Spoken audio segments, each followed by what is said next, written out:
ನಮ್ಮ ನಂಬಿಕೆ ಏನಿರ್ಬೇಕು ಹೇಳಿ, ಪರಿಪೂರ್ಣ ಇರ್ಬೇಕು ಹೇಳಿ. ನಾವು ಮೊದಲನೇ ವಚನ ಏನ್ ನೋಡಿದ್ರು, ಯೋವೇಲನ ಗ್ರಂಥದಲ್ಲಿ ಪರಿಪೂರ್ಣ. ಈಗಲೂ ಹೇಳುವಂತ ಮಾತೇನ ಪರಿಪೂರ್ಣ. ಅರ್ಧಂಬರ್ಧ ಬೇಡ, ದೇವ್ರಿಗೆ ಅರ್ಧಂಬರ್ಧ ಭಕ್ತಿ ಬೇಕಾಗಿಲ್ಲ ಪ್ರಿಯ. ಇಲ್ಲಂದ್ರೆ ಹೋಗಿದ್ರೆ ಲೋಕಕ್ಕೆ ಹೋಗ್ಬಿಡಿ, ಇಲ್ಲಾಂದ್ರೆ ದೇವ್ರ ಹತ್ರ ಬಂದ್ರೆ ಸಂಪೂರ್ಣ ಮನಸ್ಸಿನಿಂದ ದೇವರನ್ನು ನಾವು ಪ್ರೀತಿಸಬೇಕಾಗುತ್ತೆ.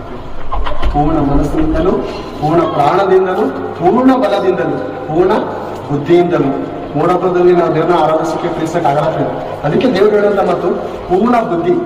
ಸೈತಾನ ಎಲ್ಲೆಲ್ಲಿ ನಿನ್ನ ಹಿಡಿದಿಟ್ಟಿದ್ದಾನಂತ ನೀನು ತಿಳ್ಕೊಂಡು ಏನ್ ಮಾಡ್ಬೇಕು, ಅವನಿಂದ ಬಿಡಿಸ್ಕೊ ಬಂದು ನನ್ನ ಹತ್ರ ಬುದ್ಧಿವಂತನಾಗಿ ನೀನು ನಡ್ಕೋಬೇಕು. ಎಷ್ಟೊತ್ತು ದಡ್ಡತನ, ಎಷ್ಟೊತ್ತು ಹಣ್ಣತನ ಬೀಳ್ತೀಯ.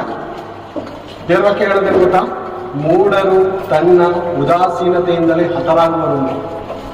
ಸ್ಪಷ್ಟವಾಗಿ ಹೇಳುತ್ತೆ ಪ್ರೇರೆ ದೇವ್ರ ಮಾತು. ನಾನು ಈ ದಿನ ಕಪ್ಕೊಂಡ್ಬಂದು ಹೇಳ್ತಾರಂತ ಮಾತಲ್ಲ.